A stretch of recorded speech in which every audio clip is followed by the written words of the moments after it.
Ecuador, a country of great social, cultural, and geographical diversity, full of history, great artisans which create in vibrant colors, a hard-working people rich with deep traditions. This is an industrious people, and the cities are always bursting with energy. But outside the main cities, the rural farmer lives a very different life.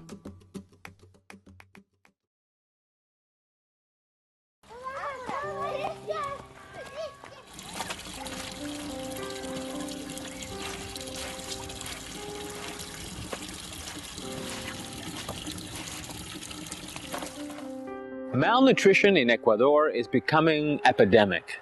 Chronic malnutrition is at almost 30% and as high as 92% in children in the rural areas of this country and others like it. Almost 60% of children under 5 years of age are anemic. Almost 40% of the population is currently living in poverty. And extreme poverty is very high among rural families, which are mostly farmers. We're never going to solve the poverty problems of the world until we begin to successfully address the problems of the small-scale farmers in the developing world. We need educational programs. We need nutritional programs. A well-fed child is more attentive in school.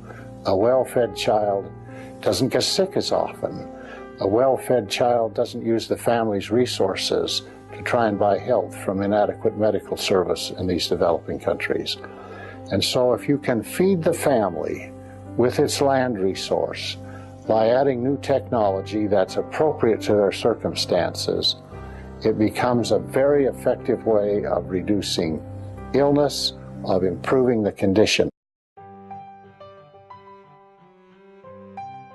What we do is we work with rural farmers in third world countries, developing countries. And the reason we do that is they have a major problem. Their challenge on a small farm, which is the high majority of them, 800 million people in the world, is they all grow one crop on these small plots of land. And they buy the seeds, sell in the market at maturity, and middleman on both ends is part of the problem. But the major problem and challenge they have is they cannot compete with the efficiency of agribusiness today. Large ag business is very efficient, which makes food for the Western world very cheap, but it makes it to where they cannot compete. Our mission is nutritional self-sufficiency. So what we do is we take them out of the market and we get the farmer on that same little plot of land, 2.5 acres or less, and we get them to grow a multi-crop scenario instead of a monocrop, meaning one crop. Everything they need to eat, they grow. And so it's an array of grains, quinoa, amaranth, wheat, grasses such as corn and others, and legumes and vegetables. All the minerals and vitamins, all the things that they need, they grow themselves.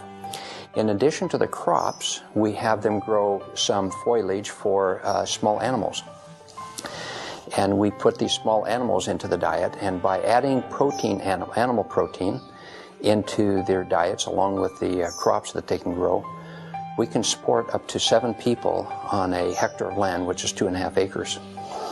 Where before they were struggling just to feed themselves with noodles or something else that's not nutritionally sufficient. So that's our mission. So I've always been excited about the work that they do because they're actually impacting lives, they're changing families and communities, and it's a long-lasting impact. It's not a little band-aid. It's a deep, long-term cure. It's a fix for some pretty dramatic problems, and I'm excited to do something or to be involved with a group that actually impacts lives in that way, totally changes lives.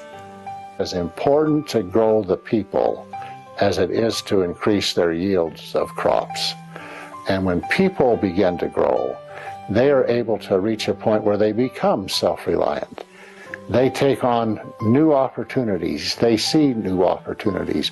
They're willing to be adventuresome because they're not right on the edge where the decision is made, will this compromise my chances for survival, to, will this actually make a difference in my life and the lives of my family so that their circumstances can be better than anything I've ever enjoyed. The need is now.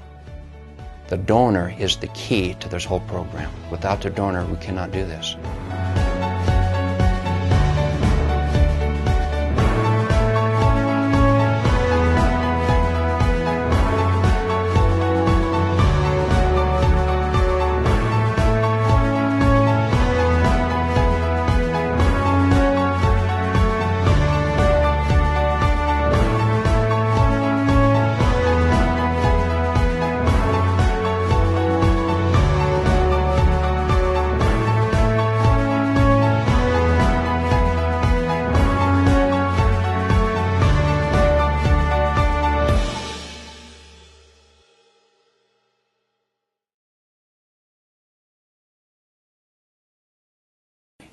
They have smiles on their faces, and they always stay in your mind. The family never leaves the image in your mind as you leave that family. Smiles on their faces, the children have energy, and they're doing well, and you were a part of that. You were a part of bringing that family to a higher level so that they can have what they need so that their family can develop and grow. You know it'll continue because they have ownership in that program. It's a wonderful blessing to me and my family.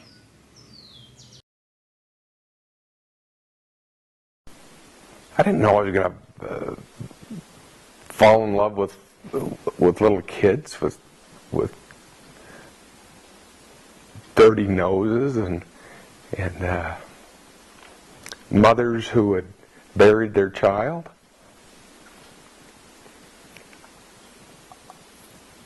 I didn't know I was going to work beside people